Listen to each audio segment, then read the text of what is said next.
Galera, bom dia, boa tarde, boa noite, boa madrugada. Meu nome é Sidney Martins, professor de língua portuguesa aqui do Lucky Concursos, o maior site de videoaulas do Brasil, quiçá das Américas. Ainda mais agora em parceria com o Cid Concursos. Agora, meu companheiro e minha companheira, é com imenso prazer que nós vamos trabalhar a aula de concordância verbal para a banca CESP. E por que tamanha felicidade? É uma matéria deveras importante para a sua prova. Afinal de contas, engloba vários conhecimentos. Antes de hoje, você trabalhou comigo a aula de tipos de sujeito. Nós dividimos em duas partes, parte 1, parte 2, para que você possa compreender a base para acertar estas questões de concordância verbal. Então acompanhe comigo logo no início da nossa brincadeira. Vamos lá. Aqui eu coloquei uma conceituação teórica do que seria a concordância verbal em provas de concurso público para a gramática, tendo em vista que é um pouquinho diferente daquilo que nós aprendemos na época da escola. Na época da escola nós gravamos parte do que era correto. Então, o que nós aprendemos? Que a concordância verbal se dá entre o verbo e o sujeito, ou seja, era uma relação entre o verbo e o sujeito.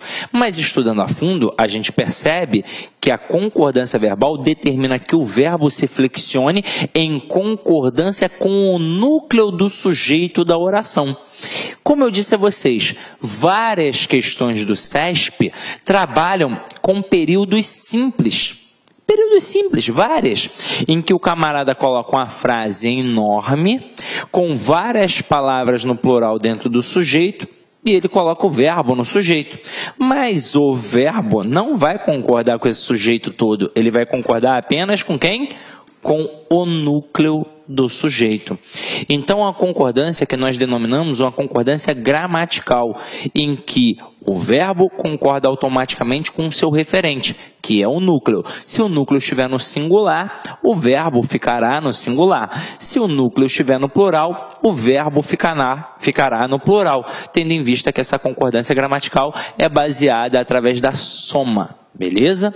Agora, nos concursos, as orações abaixo apresentam desvios das normas de concordância verbal. Repare que as bancas se valem de alguns recursos para que esses erros se tornem imperceptíveis a um aluno menos atento. Então vamos lá. Isso aqui é só um aviso para essas questões que nós vamos trabalhar agora. Por que eu estou fazendo isso, meu companheiro, minha companheira? De forma intencional. Quando a gente trabalha a banca CESP, principalmente na parte de concordância verbal, várias questões estão erradas, tendo em vista que se eu errar uma, eu anulo uma certa, eu tenho que tomar todo o cuidado do mundo. É óbvio que haverá frases, haverá estruturas, haverá questões que tudo que vai estar ali está certo, mas normalmente as questões de concordância verbal do CESP estão erradas. Galera, nós já aprendemos a identificar um sujeito. Então, como é que a gente resolve a concordância verbal agora? Vamos lá. Nós sabemos que o principal sistema linguístico da língua portuguesa é o sistema SVC, em que eu tenho sujeito, verbo e complemento. Quando a gente trabalha a aula de transitividade verbal, que é o princípio da regência, para a gente poder entender como é que funciona o processo de análise morfossintática, o que nós fazemos? Nós vamos de cara no verbo, perguntamos a ele quem é o sujeito e automaticamente o resto é o meu complemento. É ou não é verdade? Beleza. Agora, reparem que o primeiro procedimento que eu fiz já é o suficiente para responder as questões de concordância verbal. Afinal de contas, para eu identificar um sujeito, eu tenho que ir primeiro em quem? Eu tenho que descobrir o verbo. E ao descobrir o verbo, é este cara que vai definir quem é o sujeito. Seja ele determinado, indeterminado ou até mesmo uma oração sem sujeito. Aí o que eu vou fazer? Aquelas famosas perguntinhas. Quem ou que? Ao descobrir o sujeito, resolvi praticamente tudo em relação à concordância verbal, mas não resolvi tudo ainda. O que eu preciso fazer agora? Eu preciso identificar o núcleo deste sujeito, porque será realmente o núcleo que irá concordar com o verbo. E como é que eu vou descobrir o núcleo? Basta eu buscar o substantivo sem preposição, porque o substantivo, como nós vimos na aula de classes gramaticais, é sempre o termo determinado, ou seja, sempre o núcleo de qualquer estrutura nominal, e o sujeito é uma estrutura nominal. Então vamos ver como é que isso funciona na prática agora, numa pequena conceituação teórica. Ó.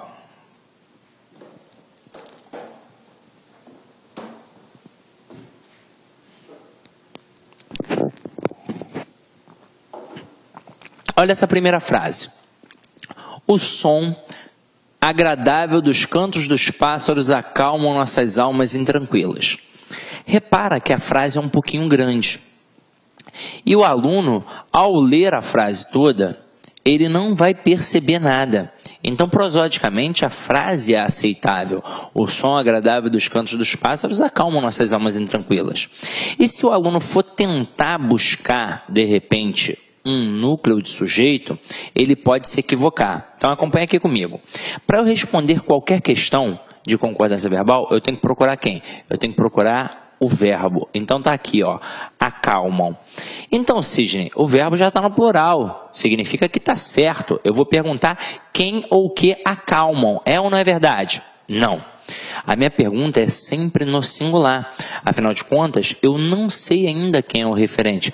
Ah, Sidney, mas ali tem uma porrada de coisa. Eu já vi quem é o referente. Você ainda não viu. Você vai perguntar para aí sim descobrir. Então, vamos lá. Quem ou que acalma nossas almas intranquilas? Aí eu vou obter como resposta tudo isso daqui, ó. O som agradável dos cantos dos pássaros. Tudo isso é o meu sujeito. Agora, é essa estrutura toda que vai concordar com o verbo? Não, vai ser o núcleo do sujeito. Aí, às vezes, alguns alunos dão mole nessa parte, porque eles vão pensar na palavra semanticamente mais importante. Então, de repente, o camarada vem aqui em pássaros ou em cantos. Mas não é assim que a banda toca, porque tanto pássaros quanto cantos estão preposicionados. E eu não vou ter o núcleo do sujeito preposicionado. E a gente já sabe o porquê, é ou não é verdade? Agora, acompanha aqui comigo. Qual é o substantivo sem preposição? É a palavra som. Então, a palavra som é que funciona como o núcleo do sujeito. E se aqui é o núcleo do sujeito, o verbo tem que concordar com este núcleo.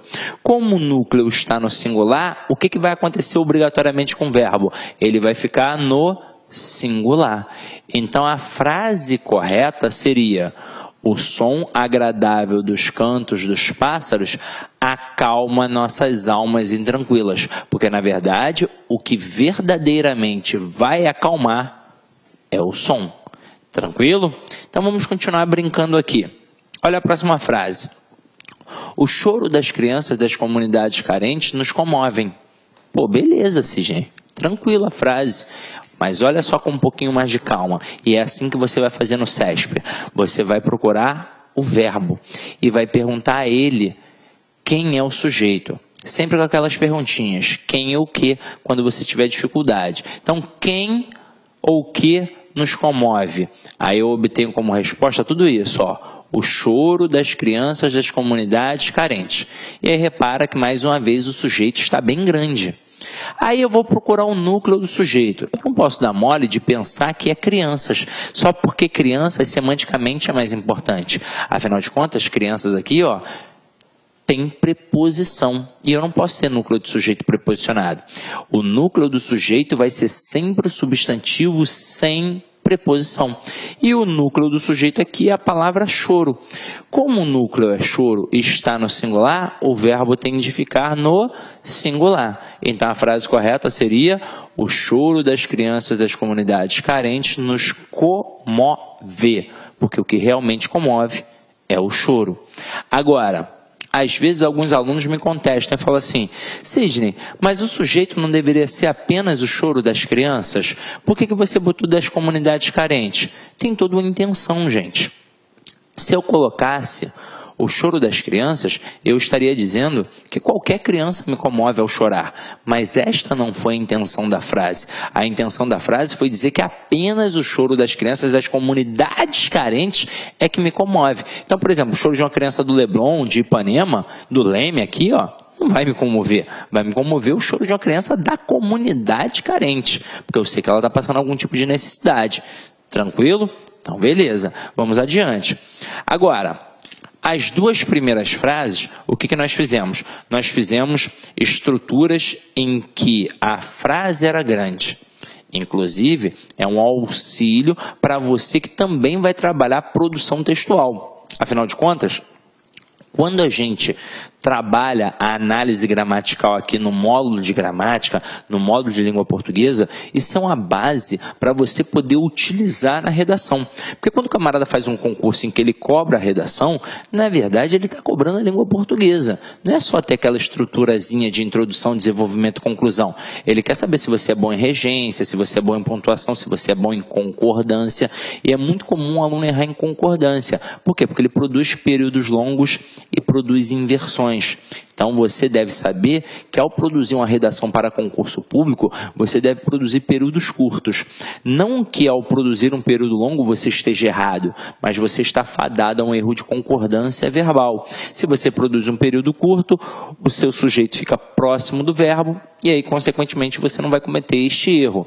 E se você produz inversões, o camarada pode não entender a sua ideia. E aí é óbvio que ele não vai pensar que o problema está nele. Ele vai pensar que o problema está em você. Então ele vai assinalar erro de coesão e coerência. Então, para a prova de concurso público, ao produzir um texto, períodos curtos e sempre em ordem direta. Primeiro o sujeito, depois o verbo, depois o complemento. Olha essa terceira frase. A terceira frase aqui, ela já não é uma frase tão grande quanto as outras, mas ela está trabalhando uma inversão. Ela está na ordem indireta. Repara que o camarada aqui começa com o verbo. E quando um falante comum da língua portuguesa começa uma estrutura com o verbo, é muito comum que ele deixe este verbo no singular. Vamos pensar por quê? Porque ainda não tem um referente. Então, eu digo, vinha de algum lugar indefinido aqueles viajantes, acaba passando batido por qualquer pessoa menos atenta. Mas para você que está fazendo uma prova, o que você deve fazer? Deve perguntar este verbo, quem é o sujeito? Quem vinha, afinal de contas? Aí eu obtenho como resposta aqueles viajantes. Qual é o núcleo deste sujeito? É a palavra viajante, porque é sempre o substantivo sem preposição. Aí repara que este núcleo agora está no plural. E olha o verbo, ele está no singular. Eu posso deixar um verbo no singular que tem de concordar com o núcleo do sujeito que está no plural? Obviamente não. Então, se o núcleo do sujeito está no plural, o verbo vai ficar no plural. Então, vinham de algum lugar indefinido aqueles viajantes. Coloca na ordem direta. Aqueles viajantes vinham de algum lugar indefinido. Agora, se o avaliador tivesse colocado essa estrutura na ordem direta, não teria derrubado nenhum tipo de candidato. E é por isso que ele fez uma inversão, para tentar te confundir. E você, sábio e querido aluno, já prestou atenção e já está ligado que hoje em dia o que vai te derrubar na prova do concurso público não é a teoria, não é o conhecimento gramatical, e sim a falta de atenção. Beleza? Vamos continuar aqui a brincadeira, ó. Olha a frase 4. Ocorreu mudanças significativas durante o processo eleitoral. E aí vamos entender o porquê. Vamos lá. Quando a gente estava estudando tipos de sujeito, vocês lembram do verbo haver? Esse camarada é tão certo na tua prova quanto o texto. Ele vai cair na tua prova. O verbo haver sempre cai nas provas do CESP. Ah, professor, eu fiz um concurso que não caiu. Porra, beleza. Sorte a sua ou azar o seu. Mas normalmente ele cai. E aí é o seguinte, o verbo haver, no sentido de existir, ocorrer e acontecer, é um verbo impessoal, ou seja, ele não tem uma pessoa para concordar, e é por isso que ele caracteriza uma oração sem sujeito. Se ele caracteriza uma oração sem sujeito, e ele não tem com quem concordar, obviamente ele vai ficar no singular. Então o verbo haver, quando caracteriza oração sem sujeito, deve, portanto, ficar no singular. Agora, quando eu penso nos verbos existir, ocorrer e acontecer, eles não são verbos impessoais, eles são verbos pessoais. Isso significa que os elementos aos quais eles fazem uma referência funcionam como sujeito. Então eles vão concordar. Então aqui, ó, o camarada colocou ocorreu no singular, porque muito aluno acha que o existir, o ocorrer e o acontecer devem acompanhar a mesma estrutura do verbo haver. Vão caracterizar a oração sem sujeito e vão ficar no singular. Mas não é assim que a banda toca, isso é uma convenção gramatical. Somente o verbo haver, no sentido de existir, ocorrer e acontecer, é verbo impessoal, caracteriza a oração sem sujeito, portanto fica no singular. Mas o existir, o ocorrer e o acontecer são verbos pessoais. Então eles vão ter sujeito e vão concordar com este sujeito. Se o sujeito estiver no singular, beleza, eles também vão ficar no singular. Mas se o sujeito estiver no plural, eles também vão ficar no plural. Então aqui, ó, o que ocorreu? Mudanças significativas. Meu companheiro, se o seu sujeito está no plural, o verbo não pode ficar no singular. Então, mudanças significativas ocorreram. Ocorreram mudanças significativas, porque o núcleo do nosso sujeito aqui é a palavra mudanças, que está no plural. Tranquilo? Então, ó, ocorreram mudanças significativas durante o processo eleitoral. Agora, vamos para uma próxima estrutura. O homem humilde tem certas necessidades que as pessoas abastadas não têm. Gente, banca CESP. Eu vou até, ó, vocês já fizeram as devidas anotações, vou até apagar aqui e jogar uma tela em branco. Quando você faz uma prova para o CESP, você tem que dominar o verbo haver para poder fazer questões de concordância verbal. Beleza. Mas você também tem que dominar os verbos ter e vir. Porque estes camaradas vão cair na tua prova. Não só na prova do CESP, como também FCC, Sesgran Rio, ESAF, VUNESP e por aí vai.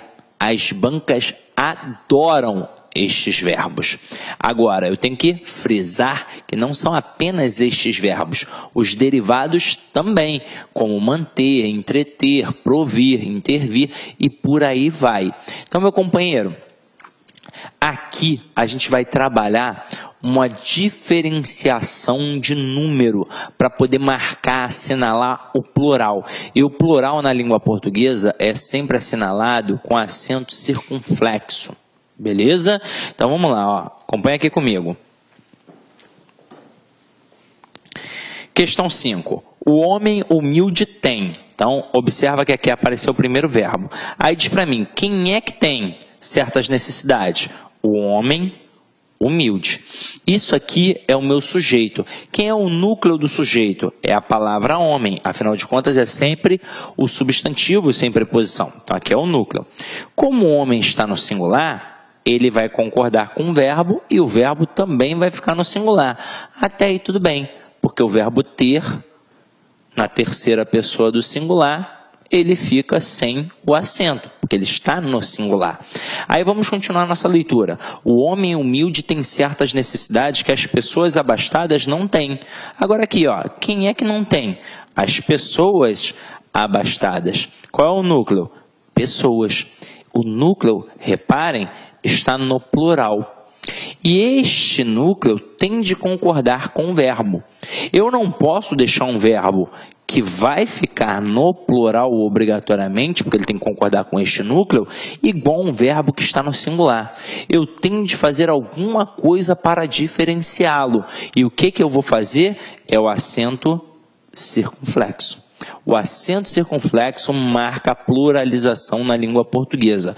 E aí você tem que ficar ligado que o CESP vai fazer sempre isso. Vai colocar um período um pouquinho maior, afinal de contas, A grafia e a pronúncia são as mesmas. Então, se o aluno não estiver muito atento, ele vai embarcar no erro. Repara que eu digo o homem humilde tem e as pessoas abastadas não têm. A pronúncia é a mesma e a grafia também. A única coisa que tem para diferenciar é o acento circunflexo que marca exatamente o plural.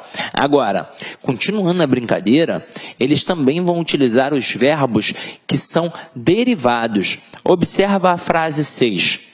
As crianças da cidade grande se mantêm alheias a tudo. Vamos lá. Olha o verbo aqui. Verbo manter. Quem é que se mantém alheia a tudo? Então, vamos lá. As crianças da cidade grande. Tudo isso aqui é o meu sujeito. Agora, qual é o núcleo do sujeito? É sempre o substantivo sem preposição. O núcleo aqui é a palavra crianças.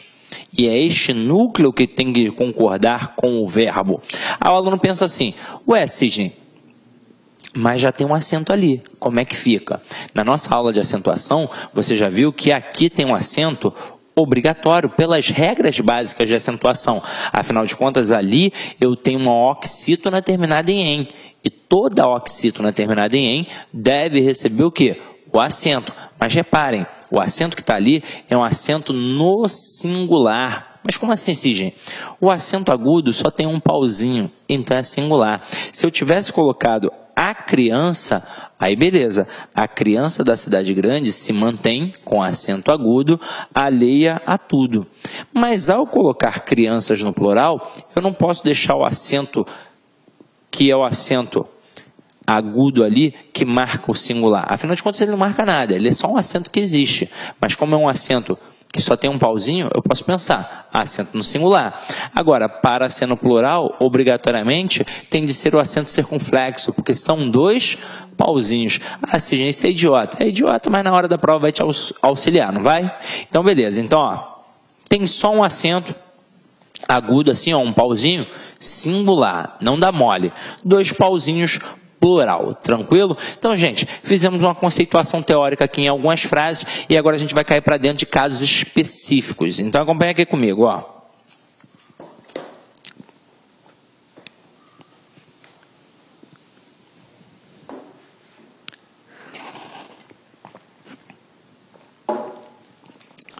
Essa primeira parte foi para a gente definir como a banca pode tentar te derrubar com uma estrutura de sujeito simples, com apenas um período simples.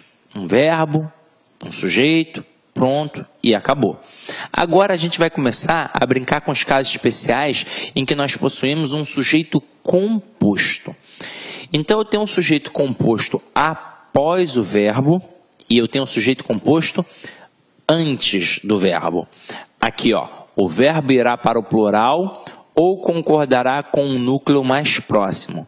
Vamos entender isso. Olha essa primeira estrutura aqui, ó. O gato e a gata miaram. Basicamente, o que a gente tem aqui, ó? Está escrito aqui, ó, antes. Esse sujeito composto está antes do verbo. Na verdade, o que eu tenho é uma ordem natural da estrutura, em que eu tenho primeiro o sujeito e depois o verbo. Quando isto acontece, a concordância que nós iremos fazer é uma concordância gramatical, em que o verbo vai concordar com o seu referente automaticamente. Então aqui, ó, eu tenho primeiro o sujeito e depois o verbo, eu vou de cara aqui no verbo e vou perguntar a ele quem é o sujeito. Quem miou? Aí eu obtenho como resposta o gato e a gata. Portanto, eu tenho dois núcleos.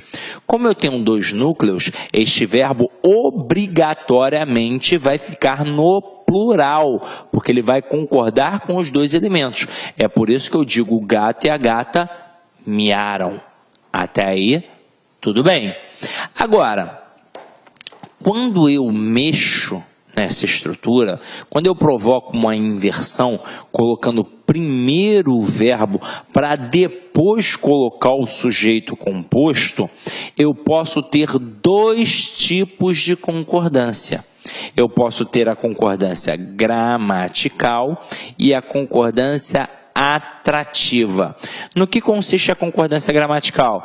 Em um verbo concordar automaticamente com os seus referentes. Então é por isso que eu digo miaram o gato e a gata. Este verbo está concordando com os dois elementos. Mas quando este verbo está antes desse sujeito composto, ou seja, deixei para botar o sujeito composto depois do verbo, eu também posso ter uma concordância atrativa. E é por isso que este verbo aqui agora vai concordar automaticamente com o elemento mais próximo, que é gato. E é por isso que eu digo miou o gato e a gata. Então, tanto faz eu dizer miaram o gato e a gata ou miou o gato e a gata. Show? Olha a próxima. Mais uma vez, a gente colocou primeiro o verbo para depois colocar o sujeito composto. E é por isso que eu posso dizer chegaram o professor e seu aluno, ou então chegou o professor e seu aluno. Se nessa estrutura eu tivesse colocado numa ordem direta, primeiro o sujeito composto e depois o verbo, então antes o sujeito composto, depois o verbo, a concordância seria gramatical.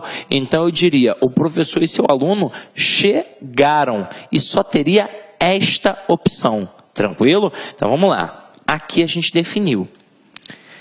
Agora vamos para uma estrutura um pouquinho mais complexa. Mas que não é nenhum bicho de 7 cabeças, ó.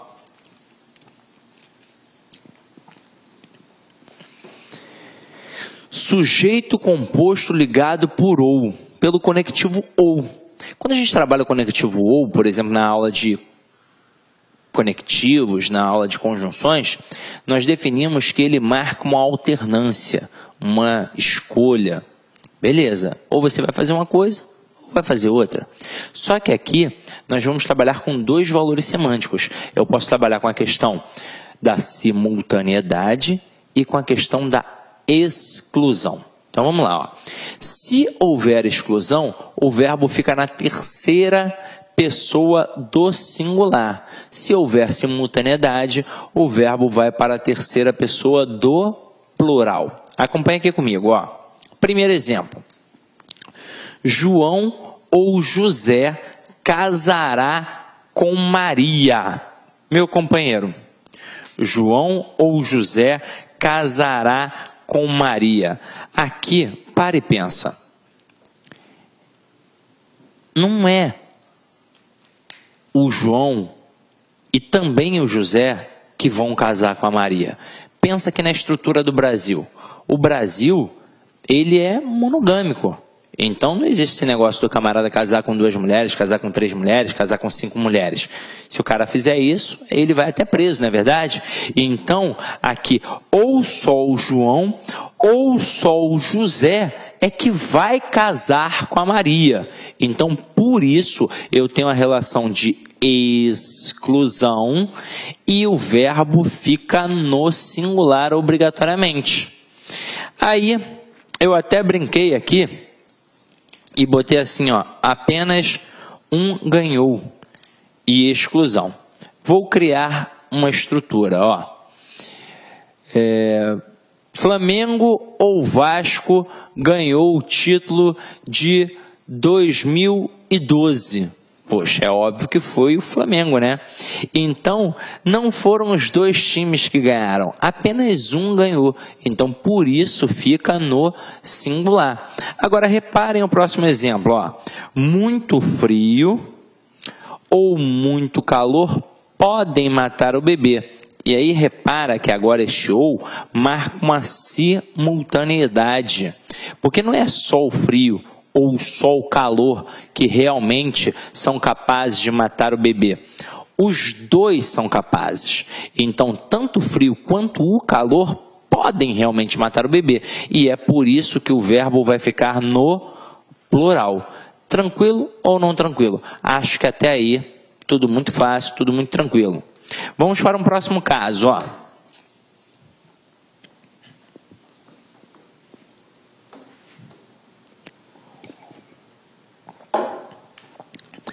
Sujeito composto com núcleos sinônimos ou quase, ou seja, bem próximos, bem parecidos.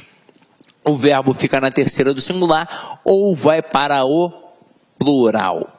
Então acompanha aqui comigo, ó. A paz e a tranquilidade comoveu, ou então a paz e a tranquilidade comoveram o povo. Galera, eu quero que vocês entendam isso.